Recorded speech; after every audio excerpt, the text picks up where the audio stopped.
this video we're going to take a look at a radio which I really rather like. It's an HF transceiver, and this is the Yaesu FT840. It dates from, I think, around 1993 is when these first went on sale.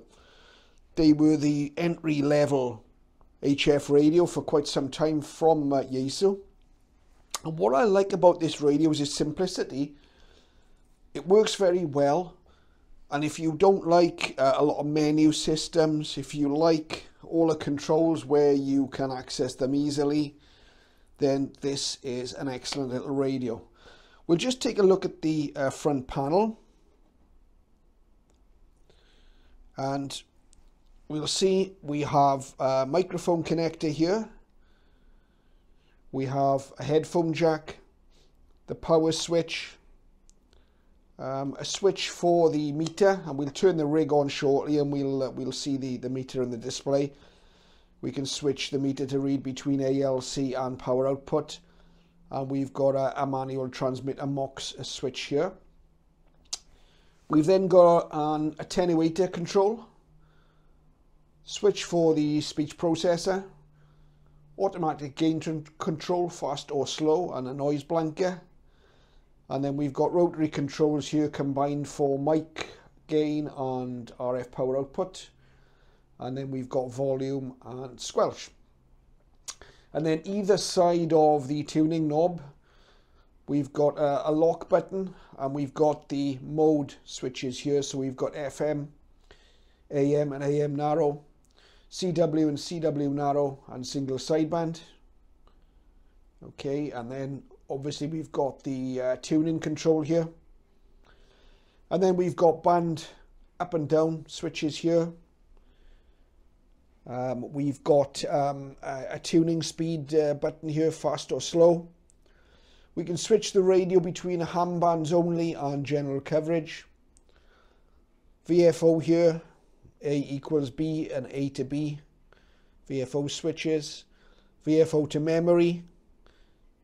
And again, we can put the VFO in a memory using that button. Memory to VFO. Split operation. Okay, and then we've got a shift control here. We've got a clarifier or RIT control. And then we have various buttons here to control an external ATU. And this radio, there was a couple of Yaesu branded ATUs that this radio interfaced with. Okay, so although I'm not in the shack at the moment, I've got the radio powered up. There's no antenna on it here, but just I'll turn the power on so that you can see the display, and we've got a nice clear LCD display. We've got analog S meter, of course, here. We've got our frequency readout. Again, that's nice and clear, and you can see if we use the band buttons, we can go up and down the ammeter bands. But if we hit the ham gen button, we're now in general coverage mode. And when we use the band button, we're actually going up in 100 kilohertz steps. Okay. So that changes the way that the band button works, and we can step down right through the HF frequencies. If we just want to operate ammeter bands, we can go up and down the ammeter bands like that. So I think that's a really nice feature. Depends whether you're interested in shortwave listening or not, whether you'll use the general coverage side of it. We'll have a look at the rear panel now, because there's some comprehensive connections on that. So we've got comprehensive set of connections on the rear panel for what is, after all, a fairly basic rig. And excuse the label here, this rig belongs to my local radio club. If you can read upside down, you'll see that. And I've got it here for a few weeks. It hasn't been used for a while, and I've got it here to run it up on HF and just check everything's working okay. Got the obvious connector here, the SO239 for the antenna, of course. We've got a ground connector here, and there's the power connector. Okay, now this radio needs 12 volt or 13.8 volt power supply. There's no inbuilt mains power supply with this radio. I suppose it could be used mobile, you know, being that it's a 12 volt set, but it's a little bit large for that. I think it was intended as really a, you know, a basic entry level base station radio.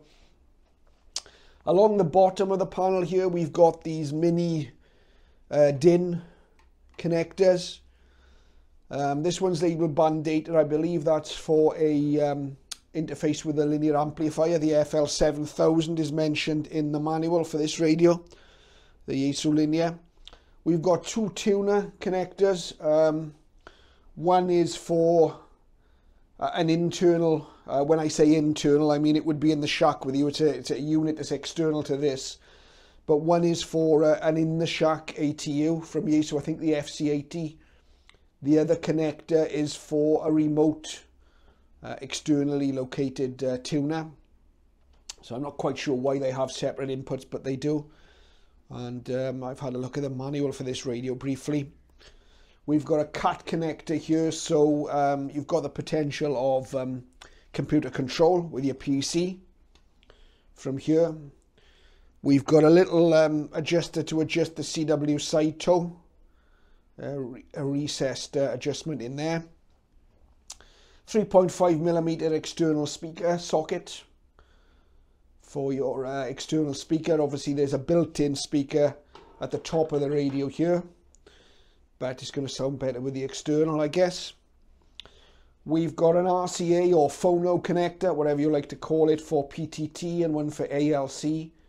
Again, these would interface with a linear amplifier if you were running one. We've got an AF out phono connector here. I don't know whether that's at a fixed level. I'd have to look at the manual, but maybe that would be at a fixed level so you can record irrespective of the volume control setting.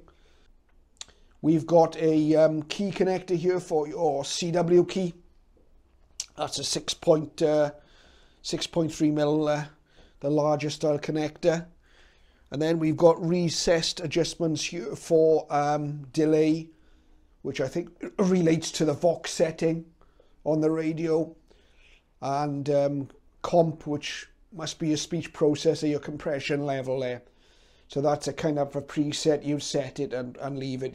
The speech processing on this radio from the front panel is either on or off. So I suspect that you'd set the level of speech processing here.